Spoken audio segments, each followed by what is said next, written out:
Introduction to arrays. ठीक है Nadeep ji, thank you. Introduction to arrays. अब एरे क्या होता है? जैसे जैसे मुझे एक बच्चे के मार्क्स स्टोर करने थे, मैंने एक वेरिएबल बना लिया मार्क्स नाम का। मुझे दो के स्टोर करने होंगे, मैं दो वेरिएबल बना लूंगा, m1 m2 इंट m2। अगर मुझे 100 बच्चों के मार्क्स स्टोर करने होंगे तो क्या मैं 100 वेरिएबल बनाऊंगा, m3 m4 m5? मेरे पास एक तरीका है, मैं एक एरे बनाऊंगा। ऐसे बनता है एक एरे। मार्क्स, ये सिर्फ डिक्लेयर हुआ है, अभी डिक्लेयर हुआ है। अब मैं इसे डिफाइन करूंगा। न्यू, अभी अनफैमिलियर लगेगा, तुरंत फैमिलियर हो जाएंगे 2 मिनट में। इंट 5। ये मार्क्स एक एरे है, वो 5 लोगों का डेटा स्टोर कर सकता है। 5 लोगों का। पहला बंदा कौन होगा उसमें? मार्क्स ऑफ 0 में 10 डाल दो, इसके 10 नंबर आए थे। मार्क्स ऑफ 1 में 20 डाल दो ना। इस क्वेश्चन से जहां मैं पढ़ा रहा हूं उसे आगे पीछे मत जाओ, ये समझ में आ जाएगा। मार्क्स ऑफ 2 में 30 डाल दो। अभी मेमोरी मैनेजमेंट नहीं देख रहे हैं इसका, सिर्फ इसका यूसेज देख रहे हैं। अगला ही टॉपिक है मेमोरी मैनेजमेंट। 40 डाल दो। मार्क्स ऑफ 4 में 50 डाल दो। डल गया। कैसा वेरिएबल है ये? एक वेरिएबल नहीं है ये, मार्क्स ऐसा है, कुछ ऐसा है। काफी डब्बे हैं इसके पास। ये 0 है, ये 1 है, ये 2 है, ये 3 है, ये 4 है। यहाँ 10 डला हुआ है, यहाँ 20 डल गया, यहाँ 30 डल गया, यहाँ 40 डल गया, यहाँ 50 डल गया। ठीक है, तो 100 वेरिएबल बनाने की जरूरत नहीं है। वेरिएबल का नाम तो मार्क्स ही है। वेरिएबल का नाम तो मार्क्स ही है। उसको 5 इंटीजर के लिए बना लिया, न्यू इंट ऑफ 5, तो 5 के लायक बन गया। वो 5 जगहें कौन सी है? 0 1 2 3 4, वो 5 जगहें हैं। ठीक है, मार्क्स ऑफ 0 में 10 डालूंगा, डल गया। मार्क्स ऑफ 1 में 20 डालूंगा, डल गया। मार्क्स ऑफ 2 में 30 डालूंगा, डल गया। मार्क्स ऑफ 3 में 40 डालूंगा, डल गया। मार्क्स ऑफ 4 में 50 डालूंगा, डल गया। ठीक है, फिर हम बड़े वाले गुरुजी बुलाएंगे, वो सबके गुरुजी हैं। गुरुजी का नाम है रेपिटेशन। जैसे ही मैंने ऐसा लिखा तो एक एरे बन रहा है मार्क्स। ये सिर्फ अभी डिक्लेयर हुआ है, अभी ये डिफाइन नहीं हुआ है। कितने नंबर स्टोर कर सकता है ये हमें नहीं मालूम। वो कब पता लगेगा? जब ये डिफाइन होगा। अब हो रहा है डिफाइन।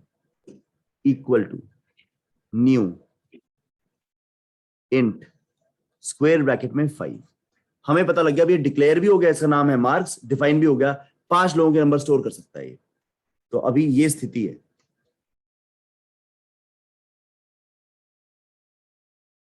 जीरो 1 2 3 4, 5 लोगों के नंबर स्टोर कर सकता है, जिनके नाम क्या है? Marks of 0, marks of 1, marks of 2, marks of 3, marks of 4।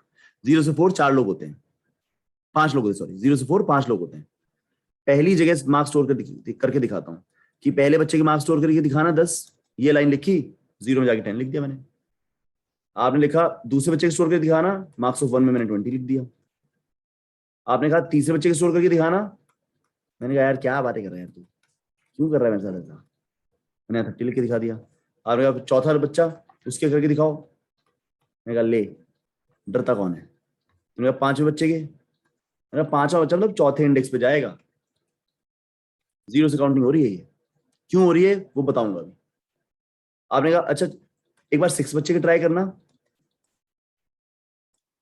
Error आएगी। एरर क्यों आएगी? वो है ही नहीं, 5 का साइज था, मार्क्स ऑफ 5 पे होता ही नहीं कुछ। ठीक है, I don't think this is difficult, I am sure आपको इंट्रोडक्शन टू एरेज तो समझ में आ गया। ठीक है, तो इंट्रोडक्शन टू एरेज का थोड़ा सा कोड लिखता हूं, उसके रन करेंगे, उसे रन भी करेंगे। तो इंट्रोडक्शन में ना मेरा हमेशा पता है फोकस क्या रहता है। अभी अभी डेप्थ नहीं सीख रहे, अभी सिर्फ यूज करना सीख रहे हैं। जब डेप्थ सीख लेंगे तब यूज करना भी सीख लेंगे एक दिन। इंपोर्ट, कभी कभी शुरुआत से भी कोड लिखना चाहिए। पब्लिक क्लास मेन, ये पेप कोडिंग का अपराध है कि हमारी क्लासों का नाम मेन होता है। फंक्शन का नाम मेन रखना जरूरी है। Public static void main string args, ये बनाया जी array. This is only declared, ये हुआ define. New int 5। Array of 0 में क्या डाला मैंने? 10। एरे ऑफ 1 में क्या डाला मैंने 20, एरे ऑफ 2 में क्या डाला मैंने 30, एरे ऑफ 3 में क्या डाला मैंने 40, एरे ऑफ 4 में क्या डाला मैंने 50। अब लगाया एक loop for int i equal to 0, i less than array dot length i plus. ये क्या है, अगर ये 5 साइज का बना है ना तो एरे डॉट लेंथ में 5 आएगा, मैंने 5 का बनाया था तो एरे डॉट लेंथ में 5 आएगा, लेकिन बंदे 0 से 4 ही होते हैं उसमें, तो इसलिए लूप 0 से लेस देन 5 चला है। लेस देन 5 का मतलब 0 से 4 का लूप है। यहां पे प्रिंट पता है क्या कर रहा हूं मैं, system dot print line array of i, ठीक है। इसको एक बार चला के दिखा देता हूं, फिर ड्राई रन करके दिखा देता हूं, कहीं भी दिखा देता हूं, बेसिक्स ऑफ बिट मैनिपुलेशन कर देता हूं, ठीक है।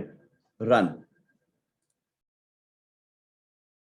तो 10 20 30 40 50 प्रिंट हो गया। नीचे आउटपुट देखो 10 20 30 40 50।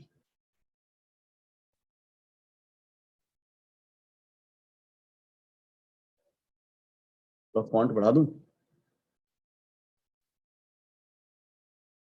देखो कोड क्या है, न्यू इंट 5, 0 में डाला 10, 1 में डाला 20, 2 में डाला 30, 3 में डाला 40, 4 में डाला 50। 0 से 4 तक ही डाल सकते हैं, 0 से 4 5 लोग होते हैं, मैंने 5 लोग बनाए थे।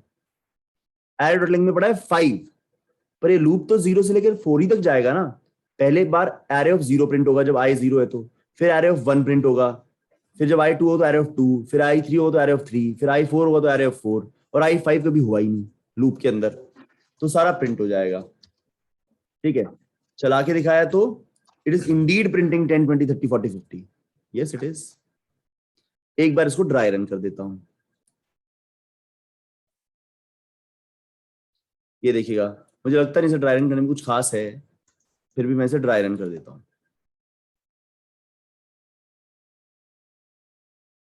ठीक है।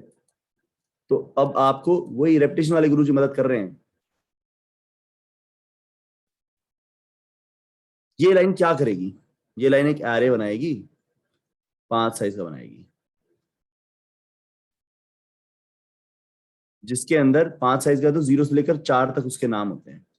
इस लाइन से क्या होगा, आरएफ 0 में 10 डलेगा, इस लाइन से क्या होगा, आरएफ 1 में 20 डलेगा, इस लाइन से क्या होगा, आरएफ 2 में 30 डलेगा, इस लाइन से क्या होगा, आरएफ 3 में 40 डलेगा, इस लाइन से क्या होगा, आरएफ 4 में 50 डलेगा।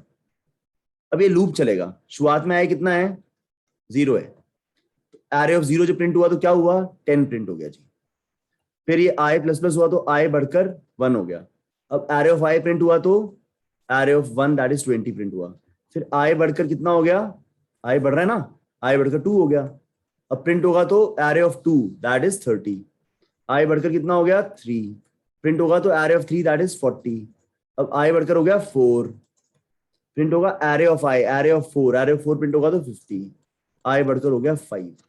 अब नहीं चलेगा क्योंकि एरे डॉट लेंथ 5 है and 5 is not less than 5, so we stop. उम्मीद करता हूं मैं समझ में आया होगा। चैट खोलो, नोट्स लीजिए।